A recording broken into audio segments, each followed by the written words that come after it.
I make it 6:30, so I'm going to declare the meeting open and welcome everyone to this meeting. I've got to read out some mandatory notices apparently, so I'll just whiz through these. There are no fire alarms scheduled for this evening. Therefore, if the fire alarm sounds, please evacuate the building immediately. The fire exits are located at the rear and side of this room. Go down the stairs and meet in the War Memorial Park. Please also note that this meeting is being webcast live on the internet, and also could all members and any members of the public switch off their mobile phones or turn them to silent. Thank you. I think before I actually turn to the agenda, there's one or two things I'd like to say to everyone, because it's been a long time since we've had a Standards Committee meeting, and there have been very valid reasons why we haven't been able to have a meeting, and certain things have happened in that interim period which I just want to put on the record. First of all, I'd like to say on behalf of all of us to Keith Bastin a huge thank you for the excellence of your chairmanship, and for the leadership that you displayed throughout your term of office. You've set a very high bar, and I'll try and live up to it.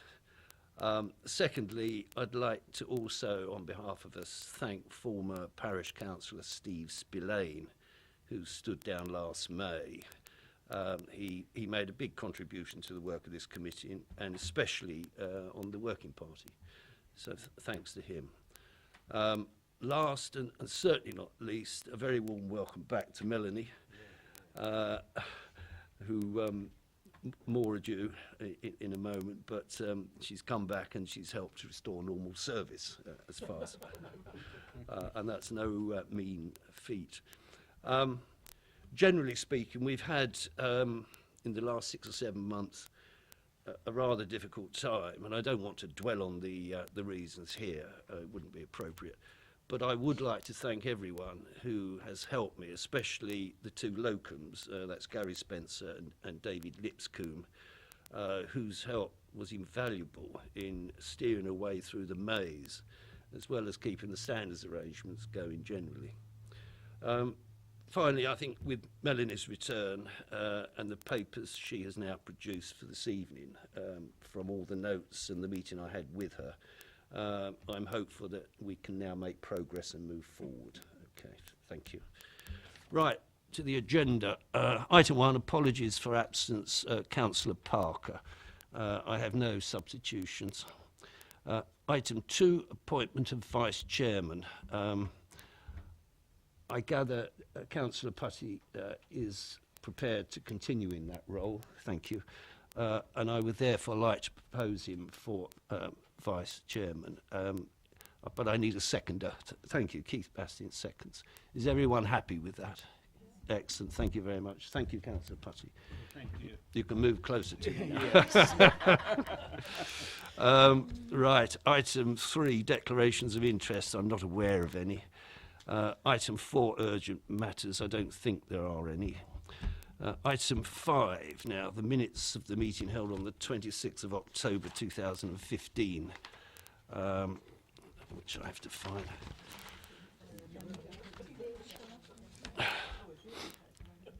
I think this says it all. It was a very long time ago. It really does test people's memories, especially some of us. But is everybody happy with the minutes as written? Yeah. Fine, thank you. Thank you very much. Okay. Right. Item 6, Standards Committee Annual Report.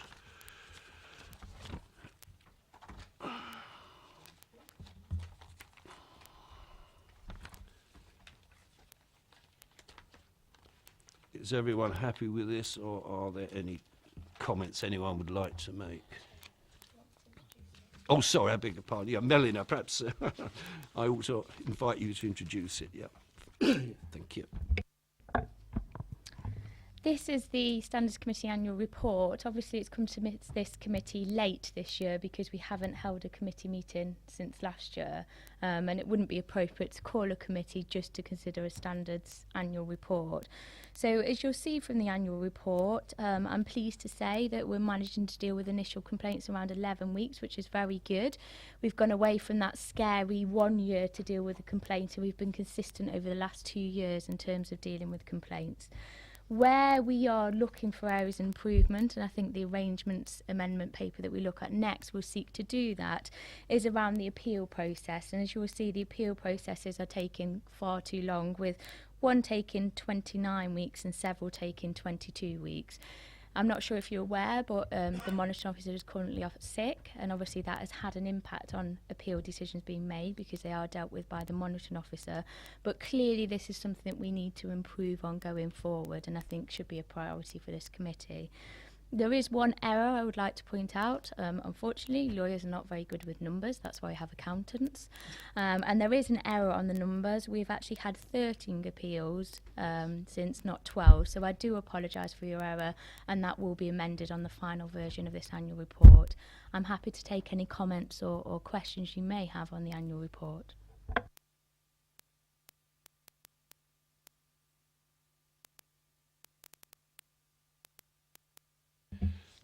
Can I just say in the box entitled Look into the Year Ahead, you will see that there are 2 vacancies, one for a borough councillor on this committee. For those of you who don't know or didn't realise, the vacancy arises out of the independent forums declining to nominate a borough councillor, and so we have to live with 3. We can't make it up any other way. On the parish council representatives front, I mentioned earlier Steve Spillane. I just wondered, and I don't know whether Councillor Fryer can help us on this, whether the association is going to nominate, whether they've had their AGM or what, but we are a parish stroke town councillor short.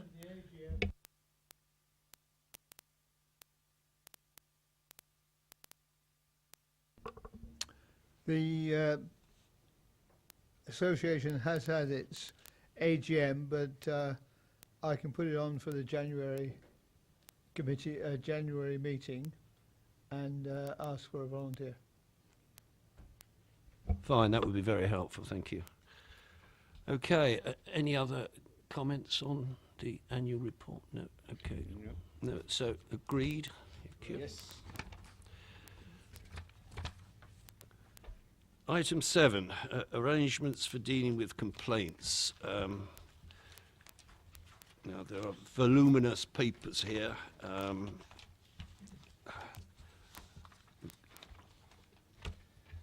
Which hopefully everyone has been assiduous in reading through. Can I now invite Melanie to introduce her paper? Thank you.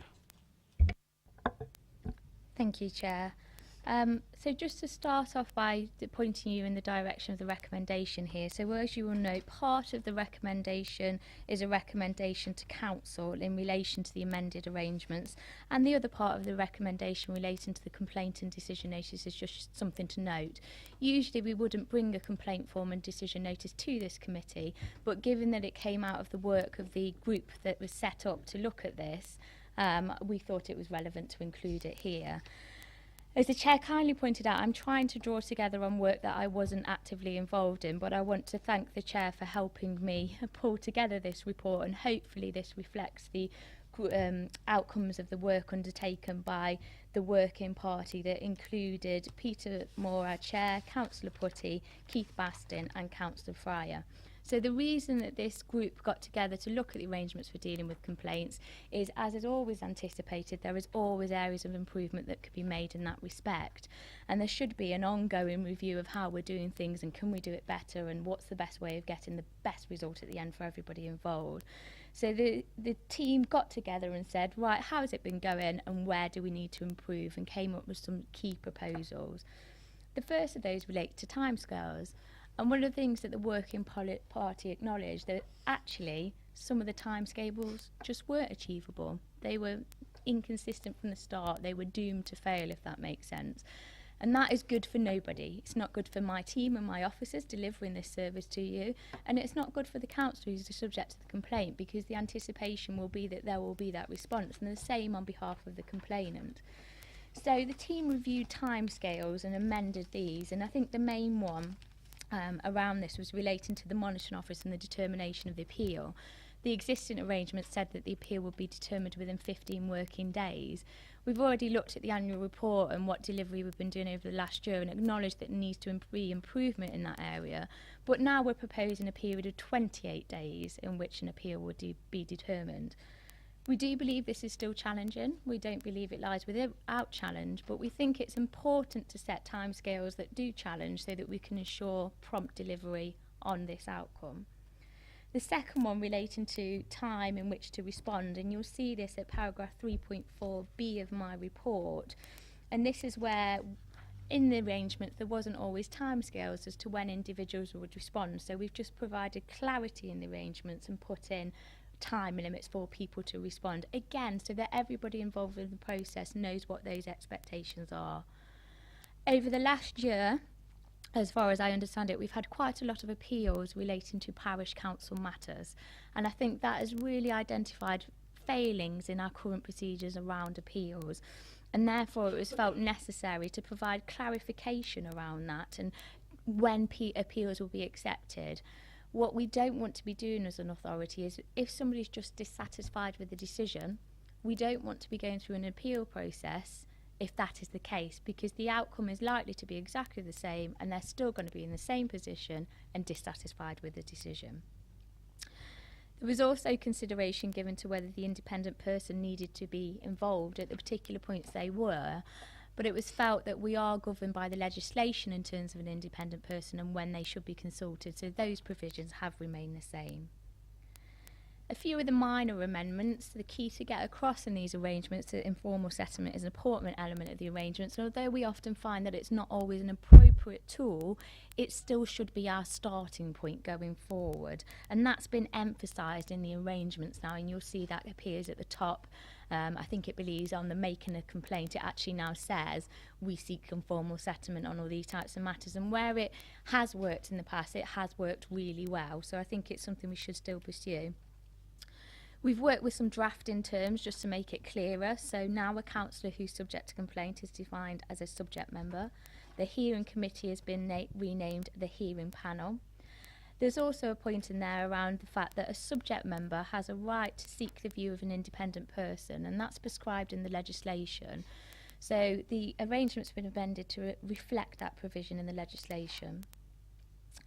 Further clarification has been provided around reporting criminal conduct. Previously, I think it just said that where criminal conduct is detected, it will be reported to the police.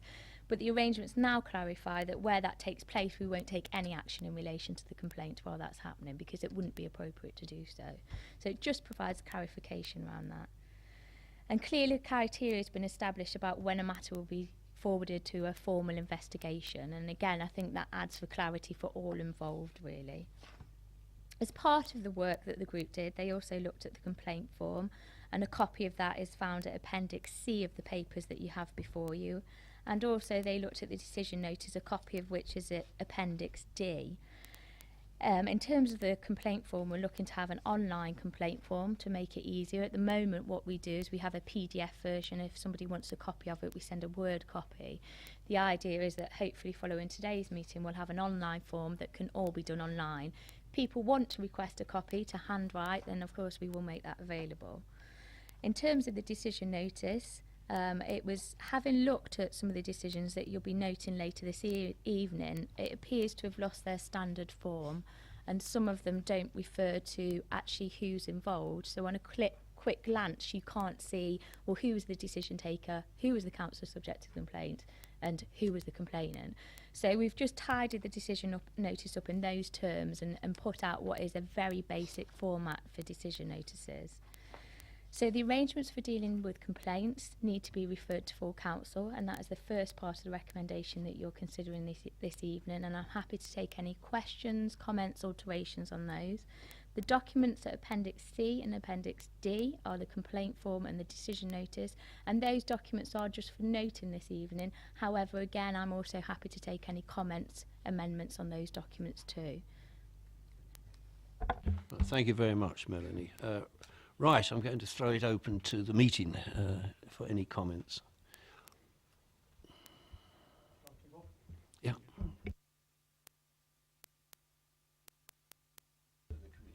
Thank you very much, Chairman. Good evening, all. I know that the arrangements for dealing with the complaints were discussed by the Working Party back in July.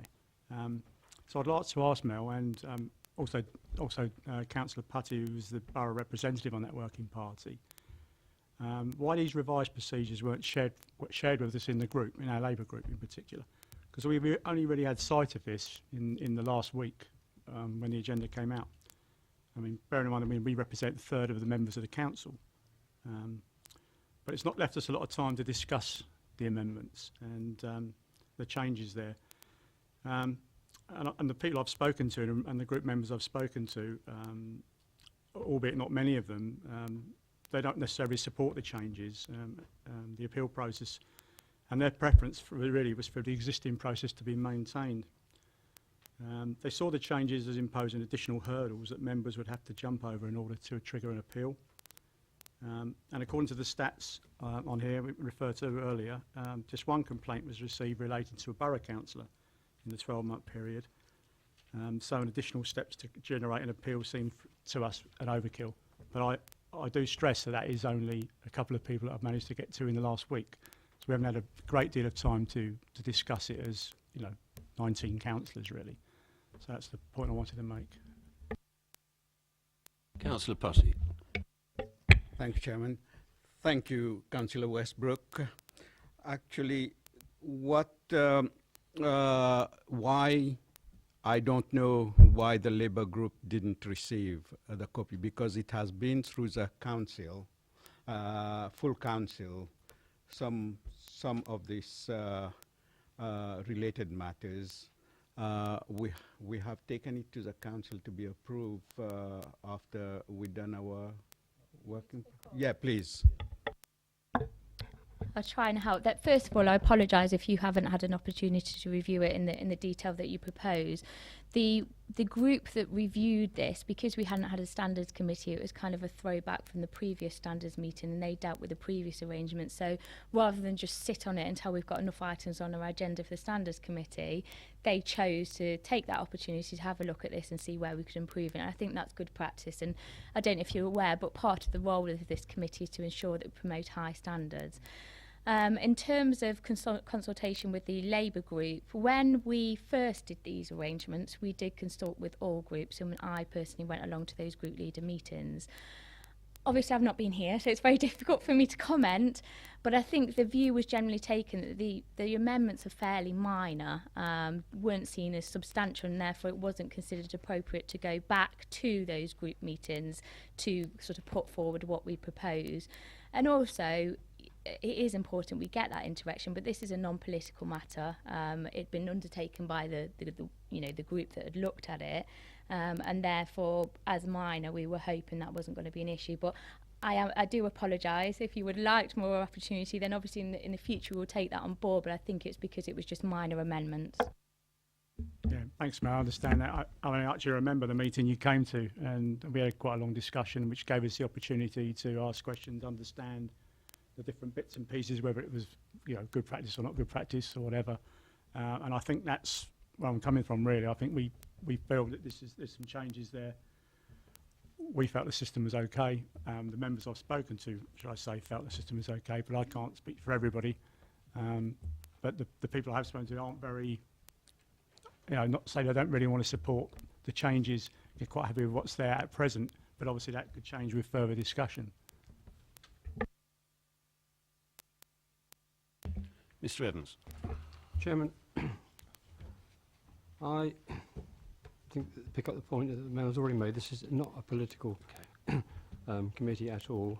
I'm not suggesting that Councillor Westbrook is trying to bring politics into it, but he mentioned the Labour group, etc. Where do you stop? Start politically? Do you the Conservative group, the Liberal group, whatever. This is, we put together a panel of who are expert. They've been doing it for many, many years. They are independent. Many of them independent. I mean, totally independent. And they come forward with a recommendation to this committee, which is mainly independent people. But once we've taken a decision, as far as I understood, it will go then go to council, and then that's the point that where any member of any group can pick up and say, don't like this, don't like that, move this, move that, whatever. And that's surely the process should be helped. And I don't see any group having any input, official input into this decision making. It's after we've made a decision what we believe independently is the best process for the whole standards procedure, and then it becomes not political with a capital P, it becomes in the political arena. At that point is when the full council presumably will then make a decision of whether they like it or not. They can move whatever amendment they want, and if it's carried, then it's carried. And I don't have a problem with that because I'm an independent, and they are the people that finally make the decision. But we've recommended that we, on recommendation from a few people who are independent, are making a recommendation to council. We believe that's how it should happen. Now, if council decide to change it, then we've never had a problem. We're here to do what the councillors tell us, if you like, on that way, but we're just here to suggest what we think is the best practice. Thank you very much. Melanie, do you want to respond? Yeah, thank you for that, Chris. I mean, I think that's some valid points. I think what we need to do this evening, we've got some learning points about what you've discussed. I think given that you've presented those views of your colleagues, I do think this is a good opportunity to discuss those views at this forum. Obviously, as officers, the more prepared we are for full council, the better.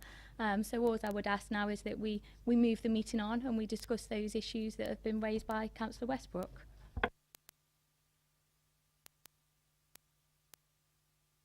Councillor Westbrook. Thank you. Yeah, I mean, I can't speak for everybody, so obviously I've only had this a week. A couple of things I would say, looking at it. I think the main thing that I would say is that we've got 16 of the appeals, for example, have come from the parish and one from the borough council. And all I can say is I don't think if it's not broke, don't try to change it. And I think that's where we're coming from, really.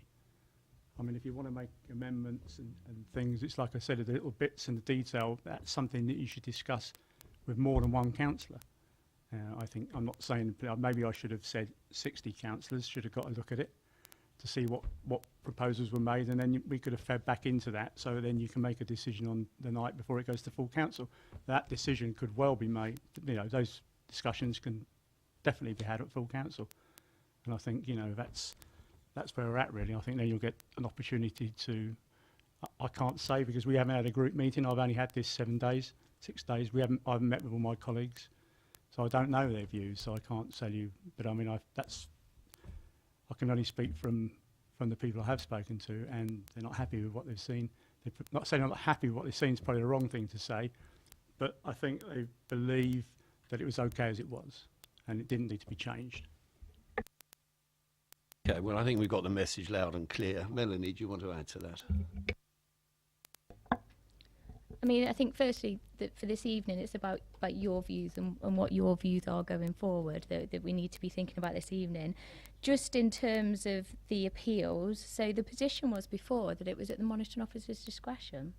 So the monitoring officer could accept or reject whatever appeals they wanted to on whatever basis, as long as it was in a band of reasonable responses. What the arrangements seek to do now is to provide clarification for all involved. And if you actually have a look at what's been proposed, it's on page 40 of the pagination of the whole documents, just on the bottom left-hand side.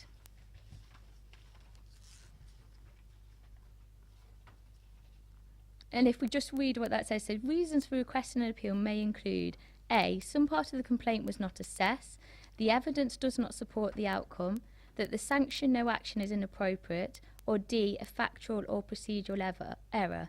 Final one, disagreement with the decision without giving substantive reasons that have not previously been provided as a result in request of appeal being rejected. So I think what we're trying to do there is focus people's minds on when an appeal will be allowed and what they need to provide. I mean, in terms of 9.2, you know, of course we can take on additional grounds, and I'm happy to take those suggestions this evening, but I think the idea around it isn't to make it a higher hurdle in any way, because actually it was in full discretion of the monitoring officer with no guidance around it. So the person submitting that appeal wouldn't have known whether that would have or wouldn't have been granted. What this is seeking to do is provide that clarification. It may be, I don't know, that there's possible wording we can look at around that in addition, or I think that what we're trying to get across is, I don't know, but as you said, a lot relate to parish, so I acknowledge it's not borough, but we do have to take account of parish. That's what these arrangements are for. It's not just for the borough council. And I think what we're trying to do is quite often what you have is that people don't like the decision. And an appeal mechanism is not about people not liking a decision. You know, there needs to be something over and above as to why we should invest that additional officer time in looking at an appeal. So that's why the appeal provision's there. Happy to take any kind of comments on how we can amend that or improve that. But I think that's probably the reason behind the work that was undertaken in relation to it. I don't see it as a higher threshold. I just see it as a clarification for all parties involved. Councillor Slimming. Yes, I think this year has been unusual in the fact that there's been a lot more parish complaints, and obviously a lot of those have been subject to appeal, which I don't think we've particularly seen before. And there may be reasons behind that. Reading the papers, obviously there's pretty much a theme going through. However, I think we've obviously got to do something that's going to be moving forward, because next year we could have different types of complaints, who knows. So I think one of the issues that was there before is that, as Melanie said, it was one person's decision whether to have an appeal. And I would have thought that that could have been misinterpreted, it could have been challenged, and how would that have been challenged by people? So now I think this has actually laid down some guidance for people to know whether or not appeal should even be made, and on what grounds you're making it. So I think it should add clarity to those people who are in that position, rather than leave it with one person to decide whether or not that appeal should happen.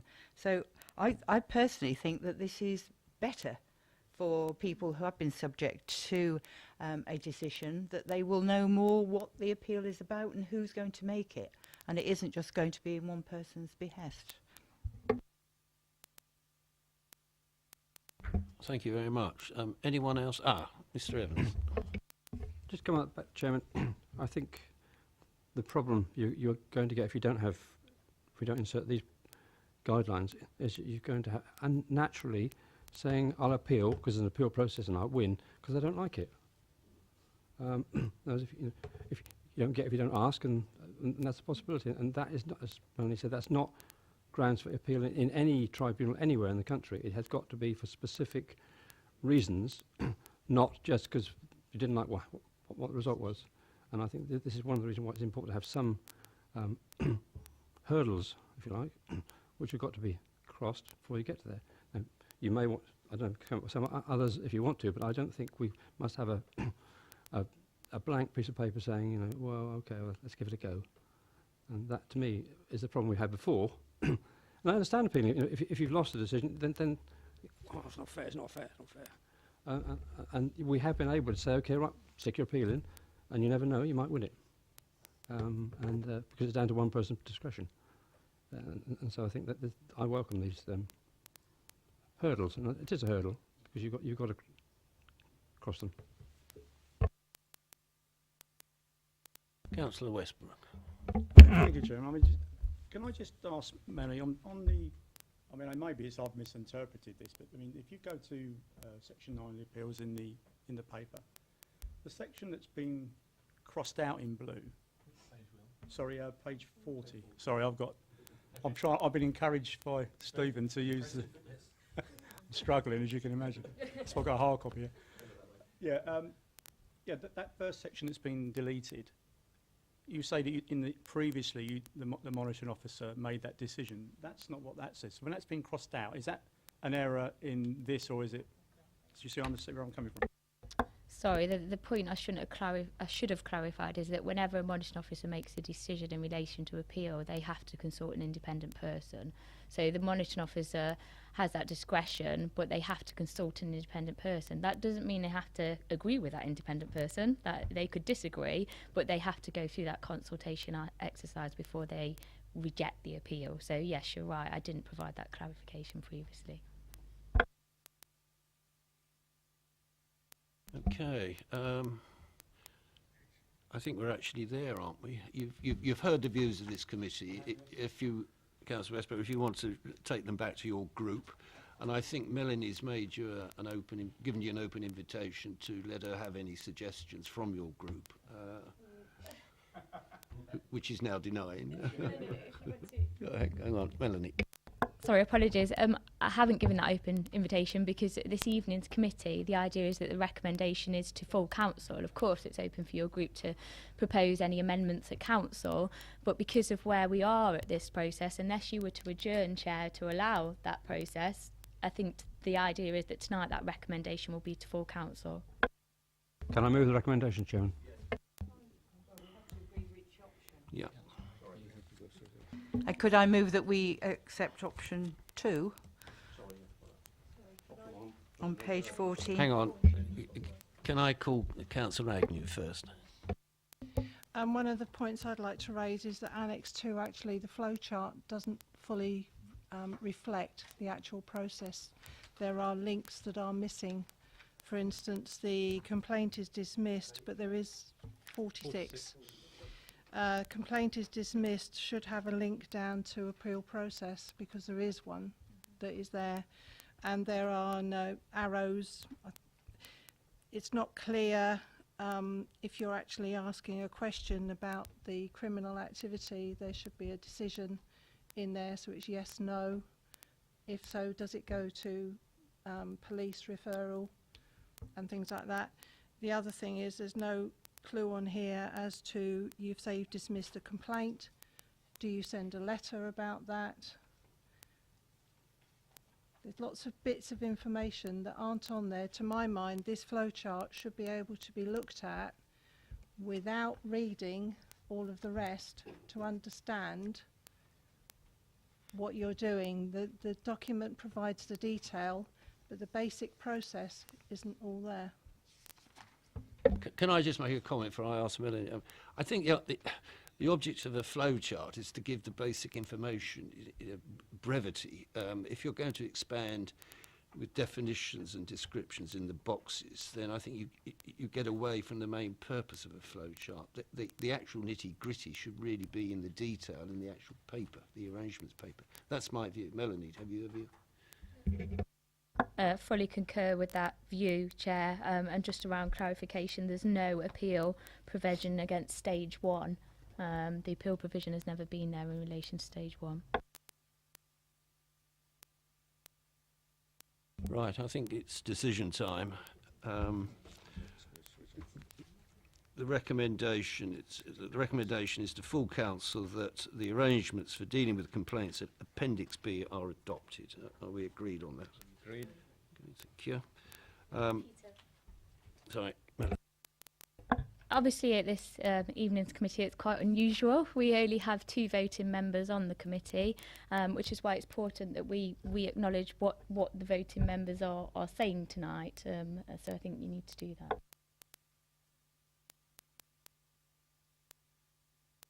Putty and Councillor Westbrook, are you happy to proceed along those lines?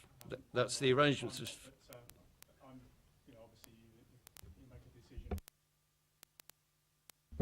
I'd rather my group had a discussion about it first, but obviously if it goes to full council, then we can put amendments towards that. So I'm happy with that. Okay, thank you. Then we'll proceed on that basis. Councillor Putty. Thank you, Chairman. I am happy with arrangements actually at Appendix B being adopted by the council, and I think. And to reply to Councillor Westbrook, what he asked me before, it wasn't my remit really to inform or to give information. Thank you. I think Melanie, you want to come in now. This committee gives me so much joy. So we're in a position where we have 2 voting members, 1 voting member voting for the recommendation, 1 voting member, as I understand it, voting against the recommendation. So that at the moment the vote is tied. It's therefore necessary for the purpose of the next part of the meeting that Councillor Putty takes that role as chairman to consider how he wants to exercise his casting vote going forward. So Councillor Putty, can I ask for this aspect of the meeting that you take your role of chairman and then consider your casting vote? Yes, my casting vote will be for this arrangement to go to the council for being to be adopted. Thank you, Councillor Putty. So just to put on record there that Councillor Putty has exercised his casting vote and therefore the recommendation as stated in the paper, paragraph 2.1, has gone forward. Thank you all. I think the only other points in relation to this report, Chair, relate to the documents that were for noting.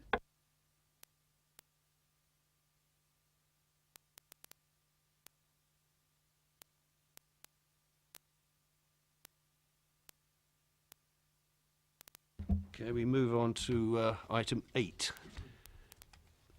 Updated decision notices.